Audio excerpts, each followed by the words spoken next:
കൂട്ടുകാരെ, നമ്മൾ ഇന്ന് ഉണ്ടാക്കാൻ പോണത് ഒരു അരിയിലപ്പമാണ്. അത് ഗൾഫിലേക്കൊക്കെ പോണവർക്ക് കൊടുത്തേക്കാൻ പറ്റുന്നതാണ്. അത് എങ്ങനെ ഉണ്ടാക്കാന്ന് ചോദിച്ചാൽ, അരി വെള്ളത്തിലിട്ട് പൊടിപ്പിച്ച് നല്ല തരിയായിട്ടൊക്കെ പൊടിച്ചിട്ട് അങ്ങനെയൊക്കെയാണ് ഉണ്ടാക്കുക. നമ്മളിന്ന് ഉണ്ടാക്കാൻ പോണത് പൊട്ടുപൊടിയിലാണ് ഉണ്ടാക്കാൻ പോണത്. അതിന് എങ്ങനെ ഉണ്ടാക്കുക എന്ന് കാണാം.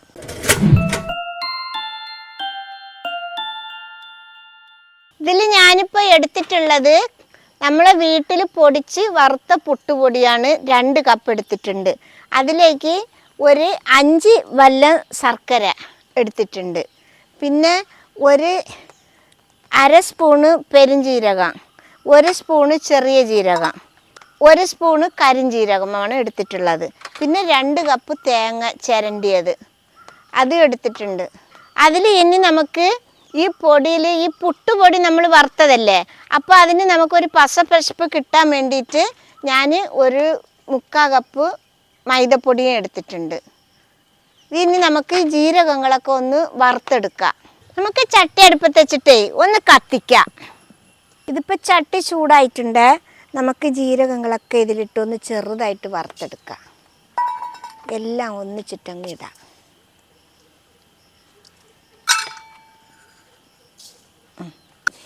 ചെറിയ തീയിൽ വേണം ഇത് വറുക്കാൻ കേട്ടോ.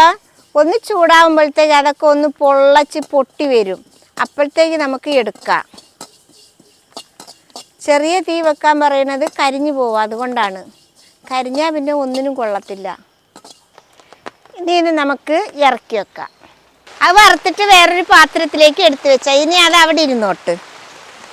ഇനി നമുക്ക് ഈ ചട്ടി അടുപ്പത്ത് വെച്ച് നമുക്ക് ശർക്കര ഒന്ന് ഉരുക്കിയെടുക്കാം. നമുക്ക് ചട്ടി അടുപ്പത്ത് വെച്ചിട്ട് ഈ ശർക്കര ഇതിലിട്ട് കൊടുക്കാം. ഇനി നമുക്ക് ഇതിലേക്കൊരു 1.5 കപ്പ് വെള്ളം ഒഴിച്ചു കൊടുക്കാം.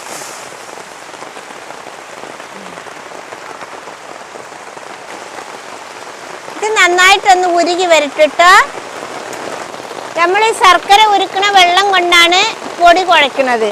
അപ്പോൾ പുട്ടുപൊടിയാ കുഴക്കുന്നത്. അപ്പോൾ അതിനനുസരിച്ച് പൊടിയിനനുസരിച്ചിട്ട് വേണം ശർക്കരയിൽ വെള്ളം വെക്കാൻ. കുറേച്ചാ ഒഴിച്ചു കൊടുത്ത് ഇളക്കിയാൽ മതി. അപ്പോൾ നമ്മൾ ഉരുട്ടിയെടുക്കണ പരുവത്തിൽ ഇളക്കിയെടുത്താൽ മതി. ശർക്കര അലിഞ്ഞ് വരുന്നുണ്ട്. ഇതിപ്പോൾ നല്ല അലിഞ്ഞിട്ടുണ്ട് ശർക്കര. ഇനി നമുക്കിത് ഇറക്കി വെക്കാം. ഇറക്കി അരിച്ചിട്ടൊരു പാത്രത്തിലേക്ക് ഒഴിച്ചു കൊടുക്കാം.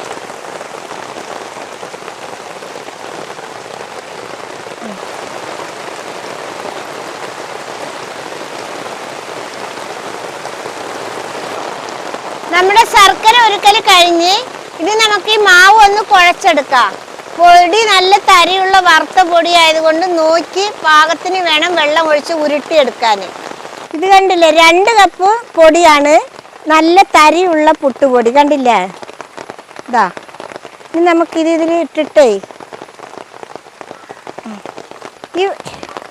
നമുക്ക് ഇനി പൊടിയിൽ ഈ ജീരകങ്ങൾ വറുത്തതിടാം. ഞാൻ വറുത്തിട്ട് ഒന്ന് ചെറുതായിട്ട് ചതച്ചിട്ടുണ്ട് കേട്ടോ. ഇത് കണ്ടില്ലേ, ഇങ്ങനെ. ഇനി ഇതിൽ നമുക്ക് ഇത് കൂടി ഇട്ട് കൊടുക്കാം.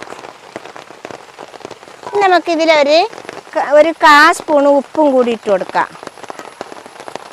നമുക്കിനി തേങ്ങയും കൂടി ഇതിൻ്റെ കൂടെ ഒന്ന് ഇടാം.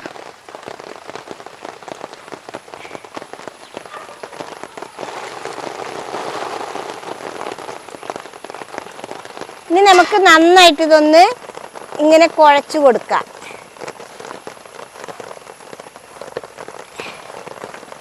ഇത് ഇങ്ങനെ കുഴക്കണത് തേങ്ങയും ഈ മസാലപ്പൊടികളൊക്കെ നന്നായിട്ട് പൊടിയിലൊന്ന് പിടിക്കാനാണ് കേട്ടോ.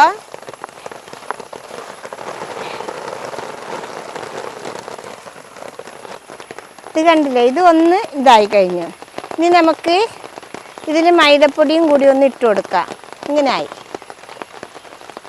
തേങ്ങ ഇട്ടപ്പോൾ. നമുക്കിനി മൈദപ്പൊടിയും കൂടി ഇതിലേക്ക് ഇട്ട് കൊടുക്കാം.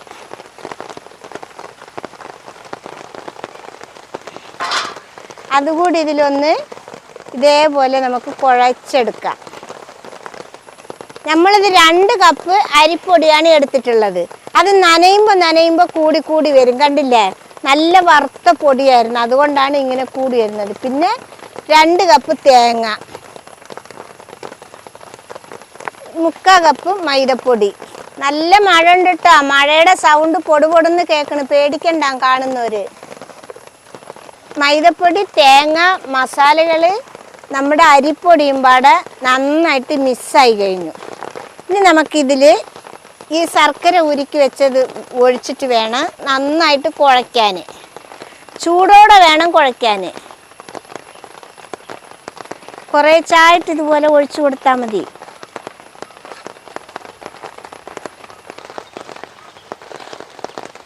കണ്ടില്ലേ, ഇങ്ങനെ കുറേച്ചായിട്ട് ഇങ്ങനെ നമുക്ക് കുഴയ്ക്കുമ്പോൾ അതിൻ്റെ ഒരു മട്ടും ഭാഗമൊക്കെ നമുക്ക് മനസ്സിലാവും.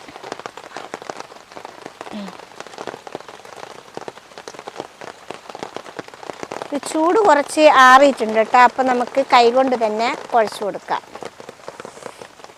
ചൂടുണ്ട്. നമ്മൾ ഇച്ചിരി കൂടി വെള്ളം ഒഴിക്കണം, അല്ലെങ്കിൽ ഇങ്ങനെ ഉരുട്ടാനൊക്കെ പാകമായി, പക്ഷെ ഒന്ന് സോഫ്റ്റ് ആയിട്ടില്ല. രണ്ടാമത്തത് ഇനിയും പൊടി ഒന്നുകൂടി കുതിരാനുണ്ട്. അപ്പോൾ ഇച്ചിരി കൂടി വെള്ളം ഒഴിച്ച് ശർക്കര ഇത് ഒഴിച്ചിട്ട് നമുക്ക് കുഴയ്ക്കാം.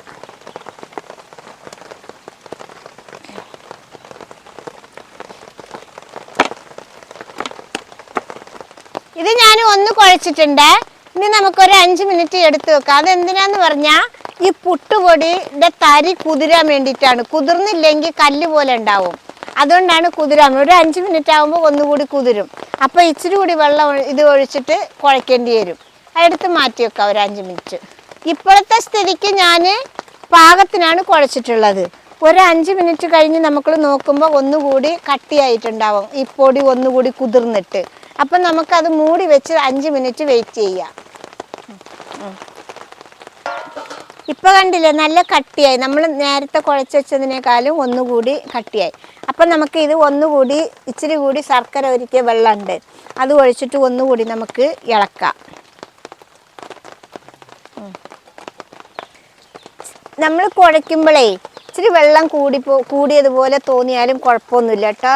നമ്മൾ ഈ വറുത്ത പൊടിയായ കാരണം ആ വെള്ളം അങ്ങ് നമ്മൾ ഉരുട്ടും തോറും ആ വെള്ളം അങ്ങനെ വറ്റിക്കൊണ്ട് വരും.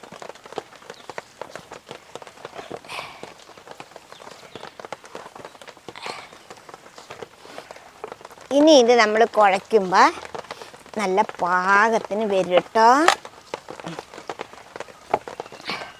വല്ലാതെ വെള്ളം കൂടാനും പാടില്ല, വല്ലാതെ ഡ്രൈ ആവാനും പാടില്ല.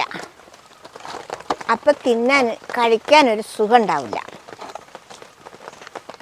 ഇത് കണ്ടില്ലേ, നമ്മൾ എടുക്കുമ്പോൾ കയ്യിൽ ഒരിച്ചിരി പോലും ഒട്ടണില്ല, ഇങ്ങനെ പാത്രത്തിലും ഒട്ടണില്ല. കണ്ടില്ലേ, പാത്രത്തിലും ഒട്ടണില്ല, നമ്മുടെ കയ്യിലും ഒട്ടണില്ല. ആ രീതിയിൽ വേണം അരിയിലപ്പം ഉണ്ടാക്കാൻ, കുഴച്ചെടുക്കാൻ. ഇത് ഇനി നമുക്ക് അരിയിലപ്പം പോലെ ആക്കിഞ്ഞെടുക്കാം. ഇത് കണ്ടില്ലേ, ഇത് നമുക്ക് ഒരു കഷ്ണം ഇച്ചിരി എടുത്തിട്ട് ഇങ്ങനെ ഉരുട്ടാം. ഇങ്ങനെ ഉരുട്ടിയിട്ട് നമുക്ക് ഈ അരിയിലപ്പത്തിൻ്റെ ഇതുപോലെ അത്ര വലിപ്പത്തിലാക്കിയെടുക്കാം, ഉണ്ട പോലെ. ഇത് കണ്ടില്ലേ, ഒരു ഉണ്ടായി. ആ ഉണ്ടയുടെ നടുക്കിത ഇങ്ങനെ ഒന്ന് കൊടുക്കുക, ഒരു കുഴി. കണ്ടില്ലേ,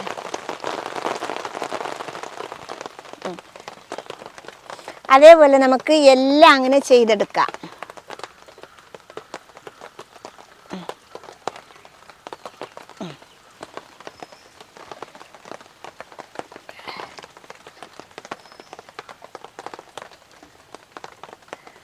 നമ്മളിതിൽ പാതി അരിയിലപ്പം പോലെ ആക്കിയെടുത്തിട്ടുണ്ട്, പകുതി അവിടെ ഇരിക്കുന്നു. ഇനി നമുക്ക് ഇത് ചട്ടി അടുപ്പത്ത് വെച്ച് പൊരിക്കാൻ തുടങ്ങാം. പൊരിച്ചിട്ട് ബാക്കിയുള്ളത് നമുക്ക് ഉരുട്ടിയിട്ട് എടുക്കാം.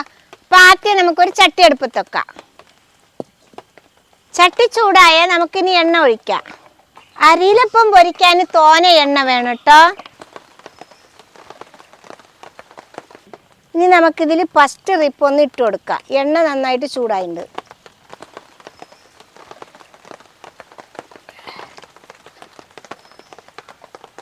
ഒന്ന് ഇതായിട്ട് വേണമെങ്കിൽ ഇളക്കി കൊടുക്കാൻ കേട്ടോ. ഇപ്പം തന്നെ ഇളക്കിയാൽ പൊടിഞ്ഞു പോവും.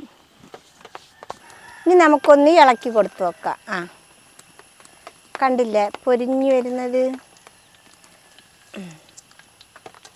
ഇനി ഒന്നുകൂടി ഒന്ന് വേകട്ടെ.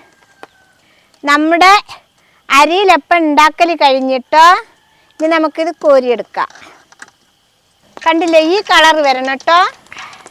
അപ്പോൾ അടിയിൽ നല്ല സോഫ്റ്റും ഉണ്ടാവും, മേലെ നല്ല മുരുമുരനെ ഉണ്ടാവും.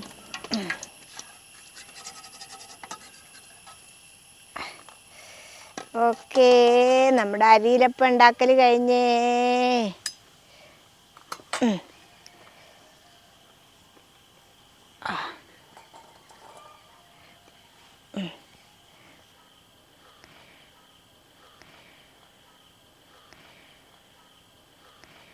നമ്മുടെ പുട്ടുപൊടി കൊണ്ടുള്ള അരിയിലപ്പം റെഡി ആയിട്ടുണ്ട്. ഇത് എല്ലാവരും ഉണ്ടാക്കി നോക്കണം, കുട്ടികൾക്കൊക്കെ കൊടുക്കുക. ചായയുടെ ഒപ്പമൊക്കെ വൈകുന്നേരത്ത് കുടിക്കാൻ നല്ല ടേസ്റ്റിയാണ്. വീട്ടിൽ വിരുന്നുകാർ വന്നാലും 4 എണ്ണം വെച്ച് കൊടുത്താൽ അവർക്ക് നല്ല ഇഷ്ടപ്പെടും. ഇത് എല്ലാവരും ഉണ്ടാക്കണം. ഇഷ്ടപ്പെട്ടാൽ സബ്സ്ക്രൈബ് ചെയ്യുക, ലൈക്ക് ചെയ്യുക, കമൻറ്റ് ചെയ്യുക, ഷെയർ ചെയ്യുക.